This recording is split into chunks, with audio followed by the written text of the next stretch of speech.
Travel presented by Vintage Guitar Magazine with your host, me, James Patrick Regan, otherwise known as Jimmy from the Deadlies, and today I'm speaking with Norman Greenbaum, aka the Spirit in the Sky guy. In our conversation, Norman tells us about living in Northern California and his general health. Norman describes growing up outside of Boston, Mass, and how that town has treated him since his success, and his love of going on the Moody Blues cruise as a cruiser. Norman tells us about the re-release of the record and his plans for performing, and he dispels the rumors that he's a goat farmer. Norman tells us about his move from Boston to Hollywood and his first band, Dr. West's Medicine Show and Junk Band, and how that turned into a solo record. Norman tells us about his gear, including the Telecaster with the Fuzz box built into it that created the iconic guitar tone that you hear on the song Spirit in the Sky, and his search to recreate that guitar. Norman takes us through the production and success of Spirit in the Sky and how that affected his life, and Norman tells us about how the song has been in over 70 movies and countless sporting events. To find out more about Norman and the re-release of Spirit in the Sky, you can go to Norman's website, spiritinthesky.com. That's SPIRITINTHESKY.com. Please subscribe, like, comment, share, and most of all, review this podcast. I'd really appreciate it. And please support Vintage Guitar Magazine and all the wonderful things they do for us guitar players, because they do so many wonderful things for us guitar players. Here's my neighbor, Norman. Hi there, Norman. How are you, Norman? No. Hi, I'm fine, thank you. How are you? I'm good.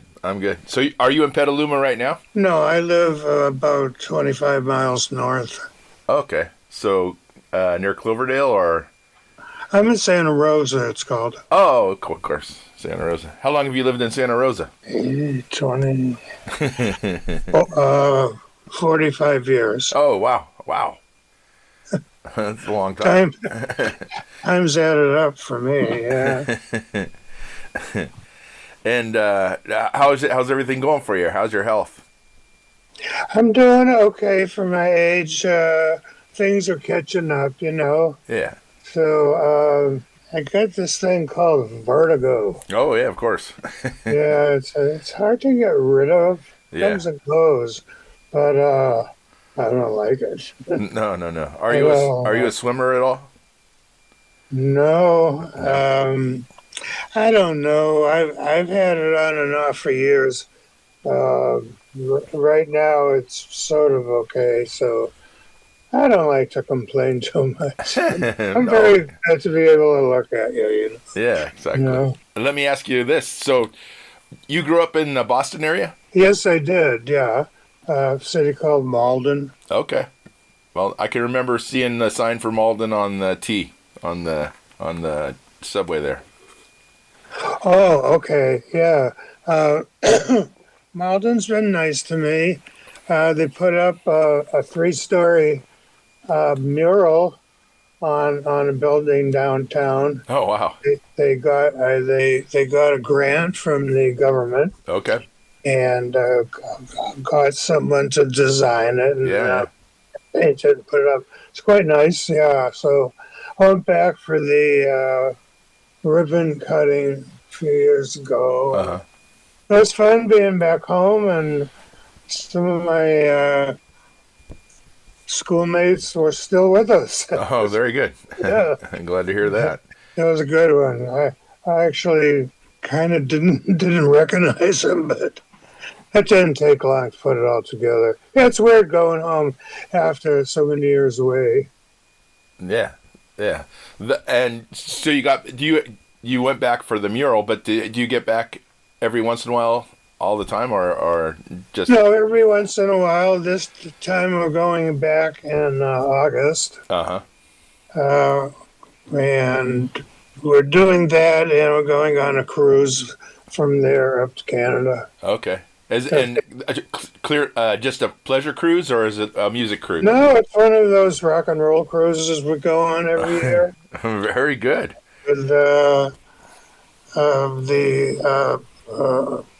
star act is Justin Hayward. Okay. Wow. Yeah. From the Moody Blues?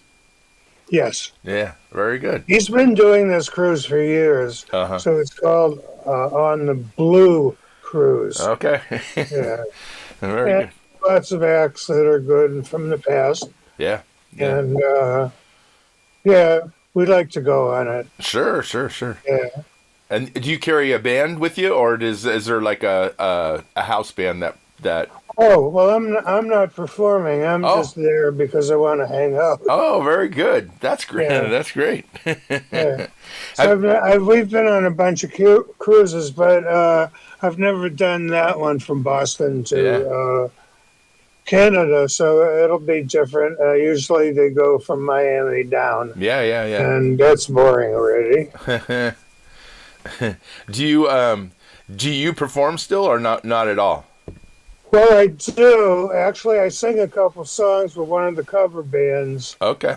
On the cruise. Uh-huh. I just do it. Yeah. They asked me, I asked them, and that's fun. But I make appearances here and there. Uh-huh. I don't go on tour; it's too hard for me. Yeah. But here and there, mostly here. Yeah. Okay. Yeah.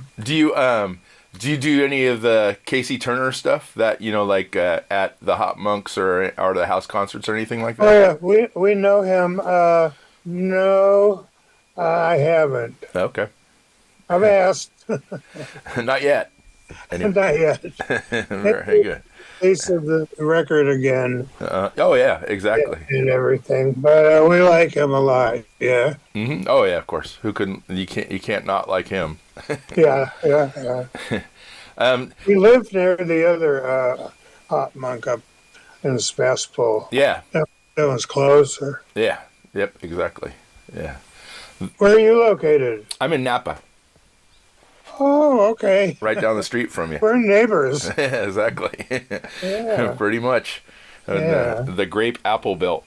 Before we get into your musical history, do you still raise goats or no longer?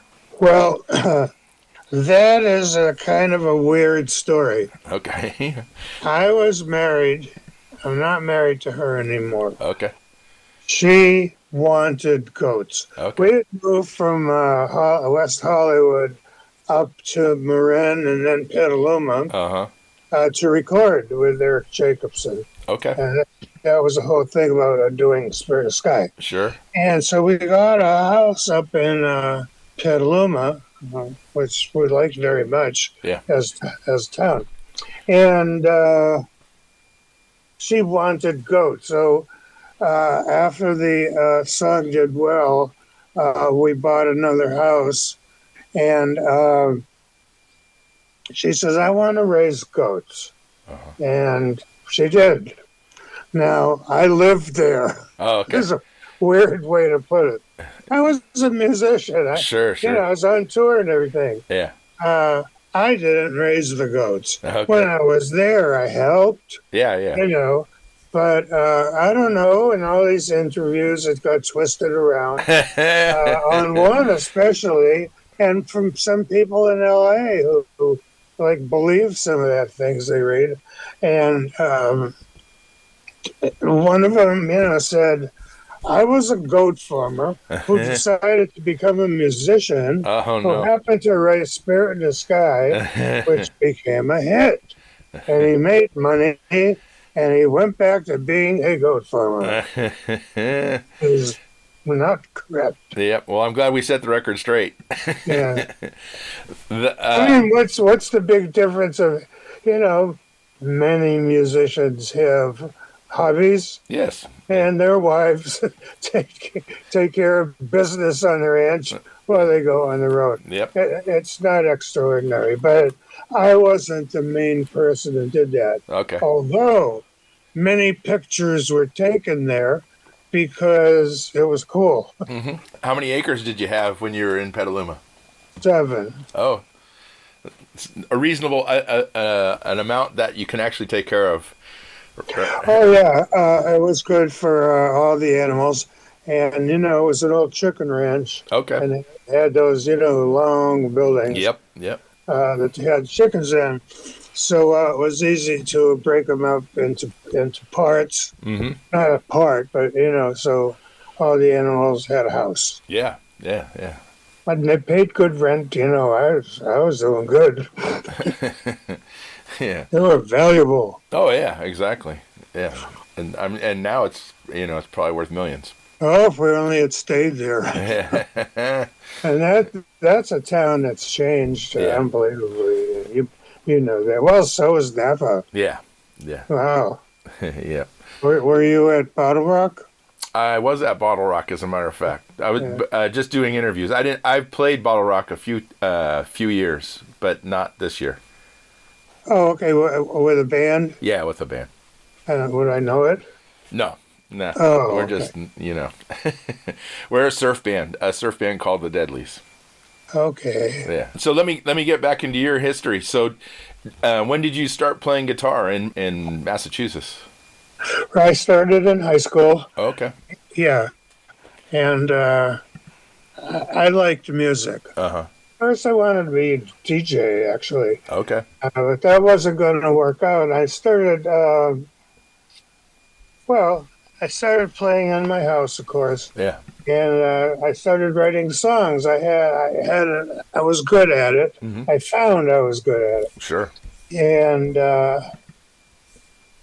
when I started at Boston University, there were lots of folk houses. Yep.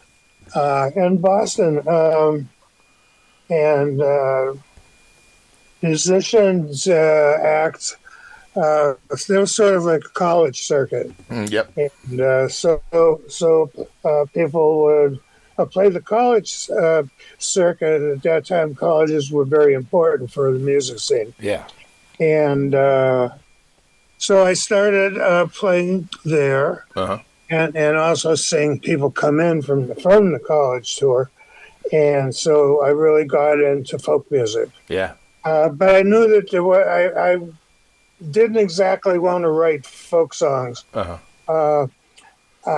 Folk type songs. Yeah. And I loved jug bands. Yeah. So I would go out and buy all these jug band records from the old time Delta Blues groups. Uh-huh.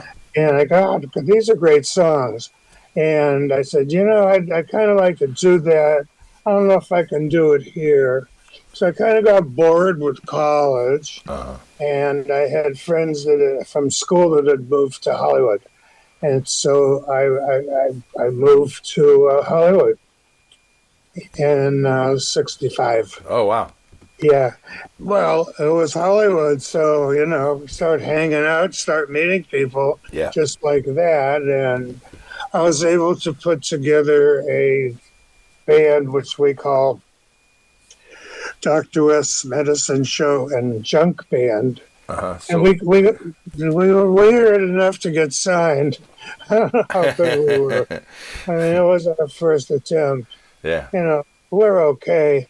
But I had written this song called The Eggplant That Ate Chicago. It's so weird. Uh-huh. It got a lot of attention. Yeah. So, we got a manager heard about us and wanted to have us, so we signed with them, and we recorded that. And of all things, it became number 50 on Billboard. Wow. Yeah, it was an oddity, but it got me started, and that's part of my past. Yeah. Before Spirit in the Sky. Sure. And what was Hollywood like in 1965? Well, a lot of bands were emerging then and playing the clubs on Sunset Strip and smaller places wherever there was one. And of course, the lots of music labels there and studios that were famous. And so it was easy to be seen. Sure. And quite a bit of bands got started there, like the Seeds. Yeah. Pushing too hard and all that. And so, but at the same time, in the late 60s, there was a bunch of a lot of bands more into folk music and country. And because I played the smaller places with my band, I became friends with Jackson Brown and the Nitty Gritty Dirt Band. Wow. John David Souther and his friend was Glenn Fry. Sure. I kind of ran in that circle. Okay. And so when I got tired of doing Dr. West, I said, well, I can be with them and have a band and be sort of, not crazy electric, but it turned out that I was with the lick and everything. Yeah. But I wasn't that crazy. It was a different lick and memorable to this day. And boy, what it is not. It's a great story, not to brag. It is a great story and very interesting. How it is, the song established itself more than me. Sure. It's had this incredible life right up to now when Concord Records is putting it out again on vinyl. Yeah. Of course, vinyl is starting to become popular again. Yeah. So actually, we just did a video down in LA. So that'll be out soon, and it's quite exciting, actually. Sure. And with Dr. West, what kind of guitars were you playing? I played a Gibson acoustic, and then I had another acoustic. Oh my God, I haven't thought about this for so long. There weren't many of them. It wasn't a large company. Yeah. It was someone who was a luthier who made a few guitars.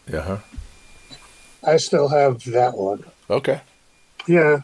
And that sort of Dr. West, the three of the four of us, three left the group, and the management and I decided it was okay to go semi-electric.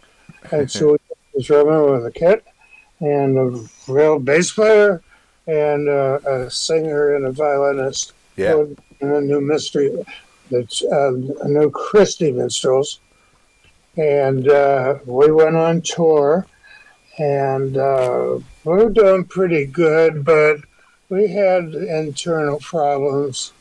And as I said, I was liking hanging out with these other people more, and decided I was going to leave Dr. West.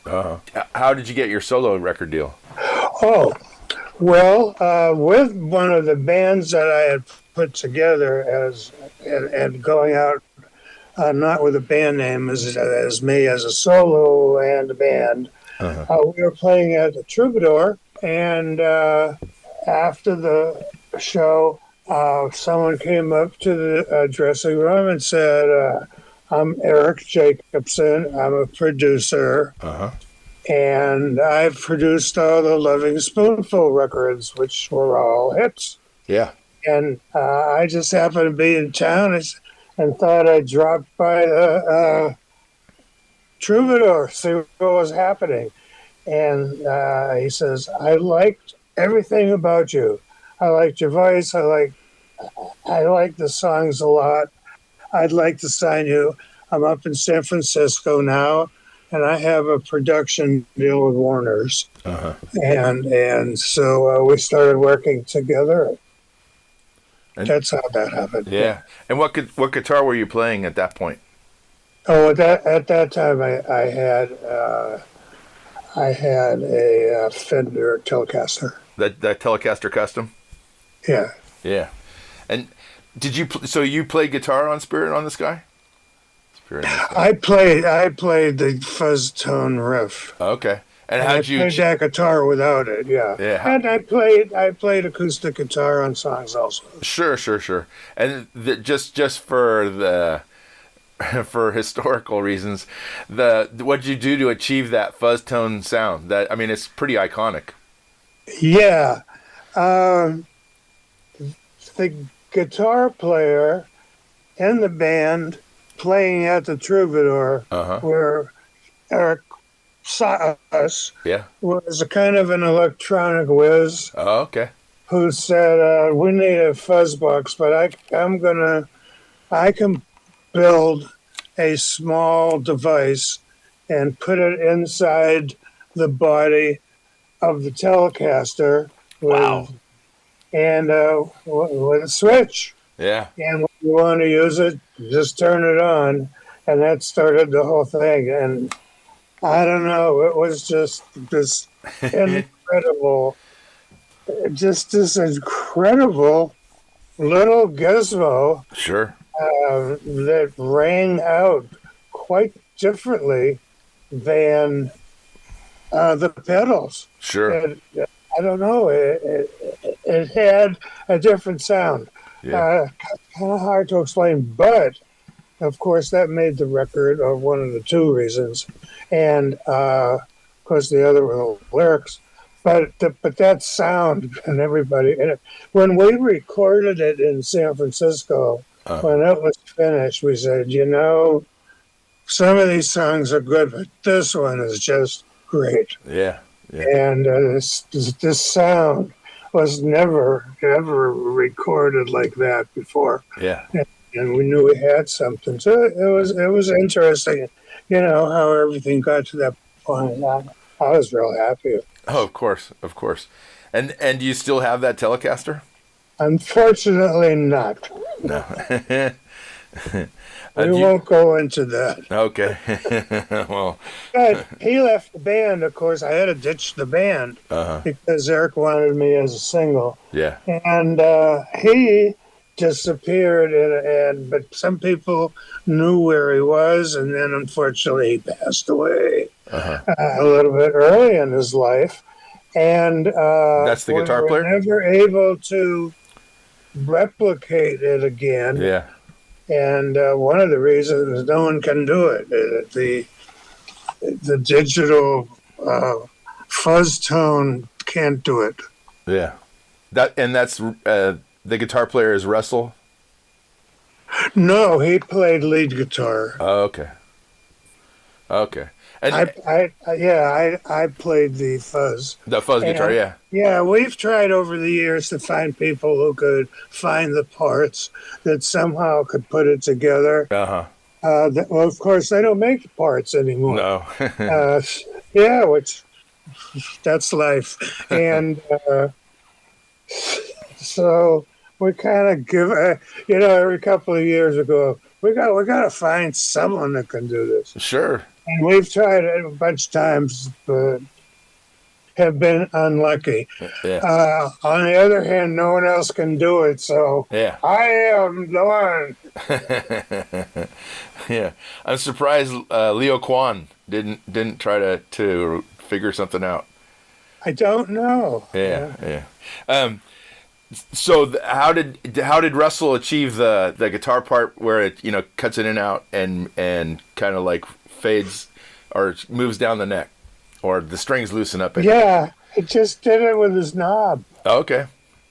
I mean, the things we did were simple. Yeah. Everybody thought, what I had done in the studio to get that fuzz box tone. Many people thought I had slit, the speakers in the Fender amp. Yeah. But that wasn't true. And so they'd come up with other things that they thought. But everything we did was simple. Yeah. And Eric was just, a genius at it, and just the way he had put everything together in the studio, which was an older studio, and studios, were getting modern. Yeah.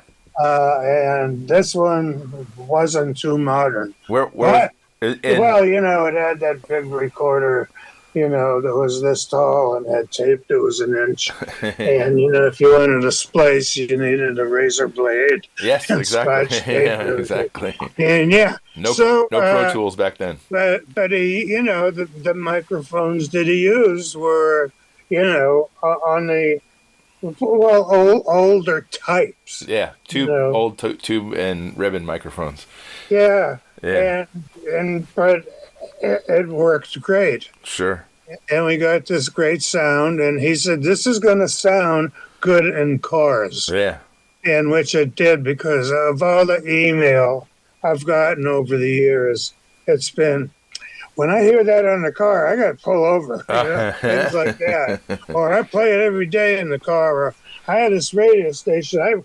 I called in and told them they better play it at 7:30 on the way to work. I'm going to work, and I got to hear that song. Yeah. And, many people, and of course, first time I did it in the back seat with that song. Yeah. That usual one. But, yeah. And it was very unique. Yeah. It's recorded really well. Sure. The studio was on Bush Street in San Francisco? Bush. It was called Coast Recorders. Okay. Yeah. That's not been there for a long time. and later on it became the Troubadour North. Oh, really? Yeah, the studio ceased to exist, and then after that it became another name. The manager had bought it out from Doug Weston. Okay. Of the Troubadour and the boarding house. Yeah, of course. Yeah. All right. Interesting story on that. Of course, now it's a high-rise condo. Yeah, exactly. Exactly. But it's just down the hill from the hill. Let's see. Blank here. It's okay. Yeah, it's near something else, but yeah, that's where it was. Okay. And at the time, were you hanging out with anybody like from the Grateful Dead or Jefferson Starship or the Cipollina Brothers or anything like that? I wasn't, because I was in L.A. and I wasn't around when all that was happening, in San Francisco. Okay. And I got there and I was in sort of a closed situation because, it was, we rehearsed in Sausalito, where everybody used to rehearse at the heliport. Yeah. And I had met some people there who were rehearsing at the same time, but it was the Sons of Champlin. Sure. Was one, and some others, but no, not the San Francisco rock scene and the Grateful Dead and all those people. But I had met the Charlatans because they were working with Eric Jacobson, and some of them played on some of the tracks. Yep. As did some of the people from the Sopwith Camel. Yep. And had you known the Stovall sisters ahead of time? No. Willie Severs, who went by the name of William Truckaway, said, we talked to him about getting some, girls from the church that could sing backgrounds. And he said, I've heard about these 3 girls from Oakland, and they do this locally. And so he got in touch with them, and then Eric talked to them. We went and visited them, and we did it. Yeah. Yeah, and that was a very important part of the track also. Sure, of course. And do you remember what kind of amp you were using, what we were playing through? I used a Fender. Maybe a Deluxe? It was a smaller one. Oh, maybe a Princeton? No, it was after Princeton. Sometimes I forget it. I don't talk about it a lot. Yeah. It just depends who cares. Yeah, I know. I know. Actually, they care more about the guitar more than the amp. Yeah. But it was Fender. I played Fender amps. Okay. It had tubes. Yeah, for sure. And that helped. Yeah. Oh, yeah, of course. Do you still own the rights to the song? Partially. Okay, good. Yeah. Have you had a lot of pressure? Well, not pressure, but have you had a lot of offers to sell what you own? I've had some that would like to offer. Yeah. Concord wouldn't mind having all of it. Yeah. Concord did purchase Eric's shares. Okay. And that's why I'm on Concord Records now. All right.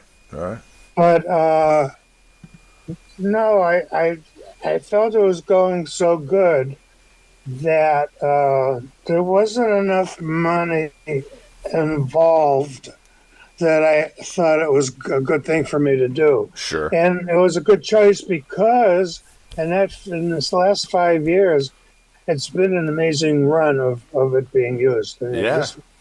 I mean, unbelievable. Yeah, no, it's And it's going to continue now. Yeah.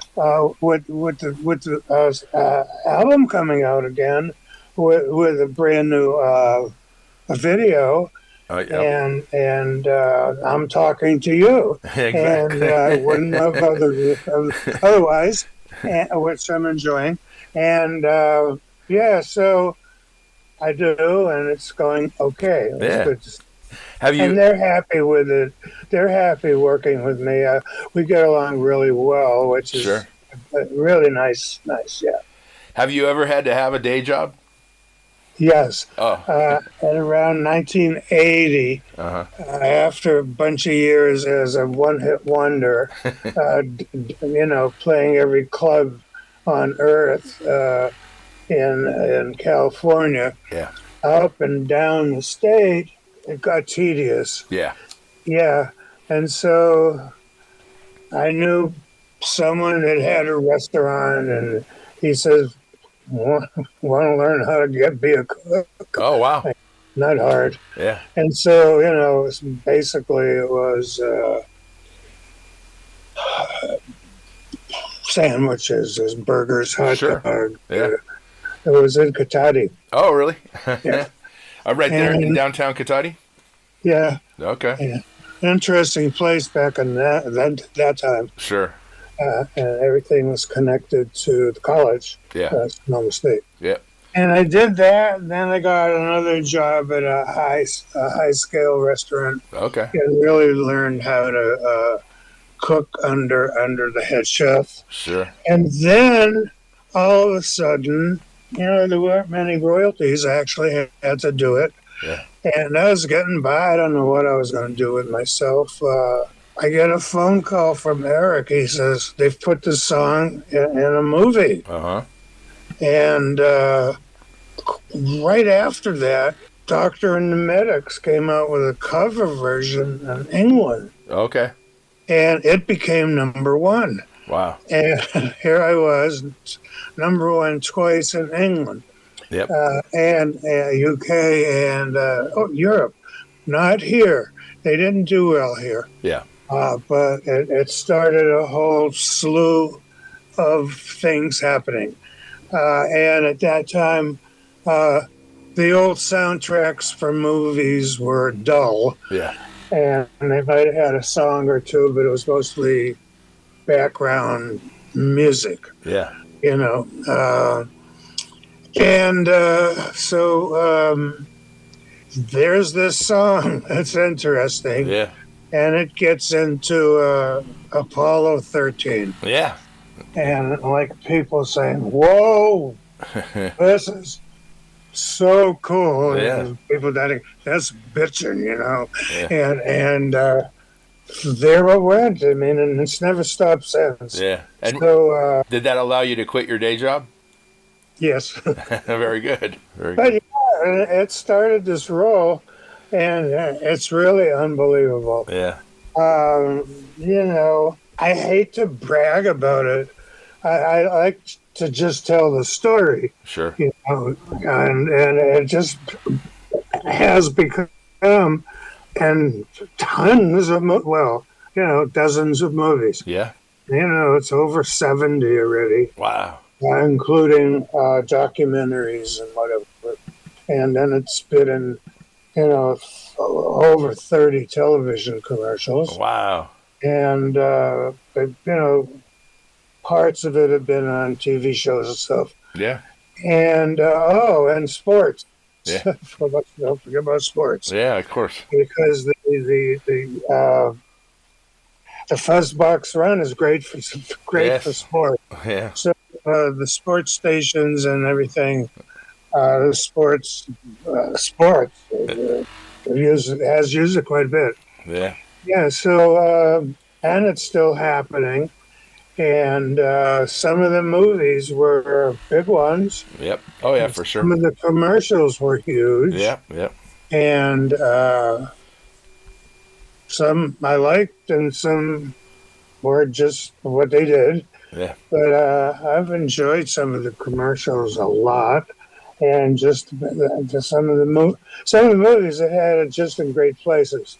Yeah. And I still have I have a say in it, like I was saying. Oh, very good. I mean, I'm part of it all, and unless it's really weird and it doesn't, I just don't see it worth it.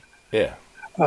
Most just about everything, I think, except one or two, Oh, yeah. or something that wasn't going to be worth it, and down grade the asking price. Sure. And the documentary, movie producer Uh-huh. who needs to use it because it's going to make the documentary, except they're going to enter it somewhere, Yeah. and they don't have any money, of course, Yes. and those we pass on. Yep. Yeah. Yeah. Everybody would really, well, most people do. Yep. Yeah, most of them do. I mean, Yep. Do you still pat yourself on the back for writing this song? I feel good about it. Yeah. We talk, I've been doing some of these interviews. I think about it a lot more now. Yeah. It's always been good, doing appearances around Northern California. Uh-huh. And I have done that in Golden Gate Park with some of the people you mentioned. Yeah. Yep. From groups that would get together and do like Summer Solstice and some other Golden Gate get-togethers. Yep. We have lots of people from the bands you remember. Yeah. If they were still with us in town and felt like doing it. Yep. And the response was unbelievable. People loved hearing it again. Yeah. In person. And always, and so we were invited to a lot of these, and we still do them. The last one we did was sometimes we do memorials because a lot of our friends have passed. Yeah. And we did it for Nick Gravenitis. Sure. Yeah. And are you still writing songs? Yeah. Are you still writing songs? I try. That's a whole different approach. Yeah.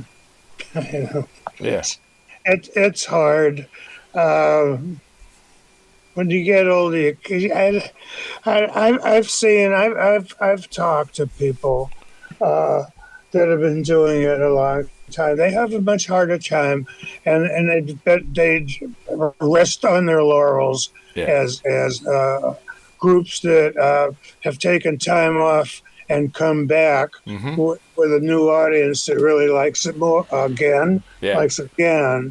And they're not there for new songs. I mean, they'll do a couple, but everybody is, wanting to hear the songs they want to hear. Oh, yeah, of course. Do people approach you about collaborating? They do sometimes. I don't like to. Uh-huh. Yeah. I mean, yeah, that's it. That's valid. Yeah. I mean, a lot of people are more comfortable working alone as opposed to the Nashville system of having like 18 people in a room. Well, that's a whole new thing. I don't know which genre that is now. That's the new country. How many co-writers can we have? Yes, exactly. Hey, how about this word? Yes. 30 seconds. Yes, exactly. Okay. Yeah. I do a broadcast with my wife. Oh, you do? Coffee in the Morn with Norm. Oh, very good.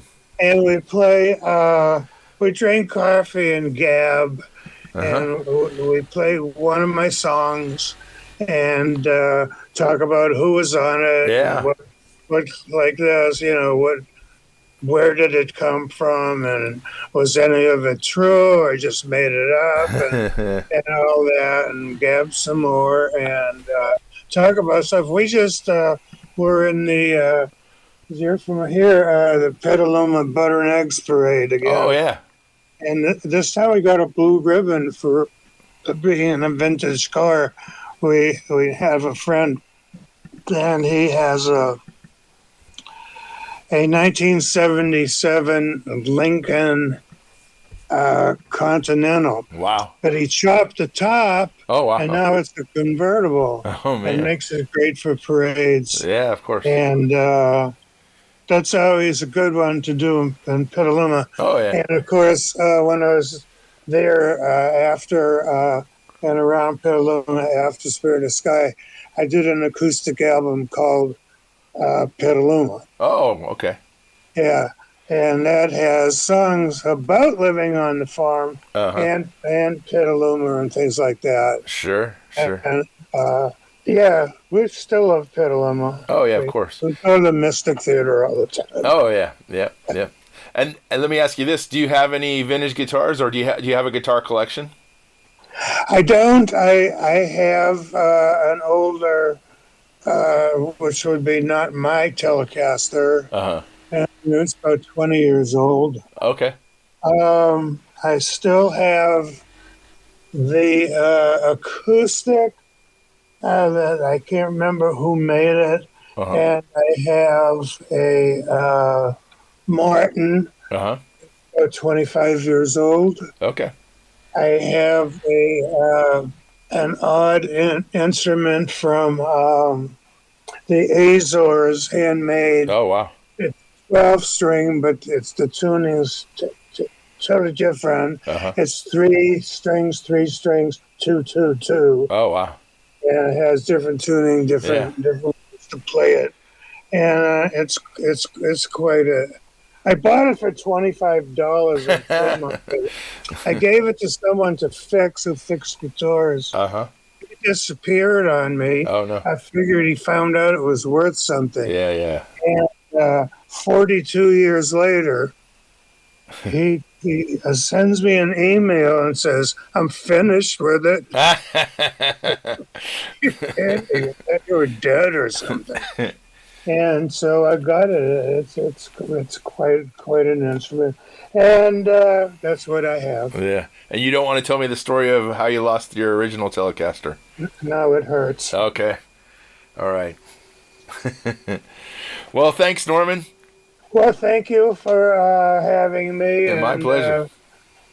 My pleasure, too, and take care. Yeah, I hope I run into you in person at some point. Oh, that would be great. Here's coffee to you. You take care. You as well. It goes well. Yeah. Thanks. Thank you, sir. Bye-bye. Thanks for listening to Have Guitar Will Travel. You can catch up on all the things I'm doing at thedeadlies.com, and I'm on all the social media platforms as well. And please support Vintage Guitar and all the wonderful things they do, because they do many, many wonderful things for us guitar players. Thanks. Please subscribe. Please tell a friend, and I'll see you guys next week. Bye, guys.